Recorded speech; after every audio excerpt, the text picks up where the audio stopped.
রিক্সাওয়ালাকে ঠাস করে চড় মেরে দিলেন, সিএনজি ওয়ালাকে ধপ করে গলা ধাক্কা দিয়ে ফেলে দিলেন, আপনার অফিসের আপনার দোকানের ছোট কর্মচারীকে কথায় কথায় মা বাপ ধরে গালি, আপনার হোটেলের মেসিয়ারকে কথায় কথায় লাঠি দিয়ে বাড়ি, আপনার অধস্তন যারা কাজ করে তাদেরকে কথায় কথায় তুই তুকারি। না না না, হ্যাঁ আপনি শাসন করবেন, একবার দুইবার তিনবার আপনি শাসন করবেন। এখন আমরা মনে করি যে সোয়ারের বদলে লাথি দিতে পারলে আমি বোধহয় জিতে গেছি। কথা বলো ঠিক কিনা, কথা বলো।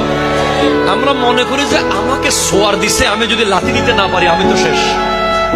না না না না, আপনি গোটা পৃথিবীর মানুষকে দুই ভাগে ভাগ করেন, এক দল প্রতিশোধ নিয়েছে, আরেক দল কোনোদিন প্রতিশোধ নেয়নি। যেই দল প্রতিশোধ নেয়নি কোনোদিন, সেই দলে আপনি আমার নবীকে পাবেন, সেই দলে সিদ্দিক আকবরকে পাবেন, ফারুক আজমকে পাবেন, উসমান জুন্নুরাইনকে পাবেন, মাওলা আলীকে পাবেন।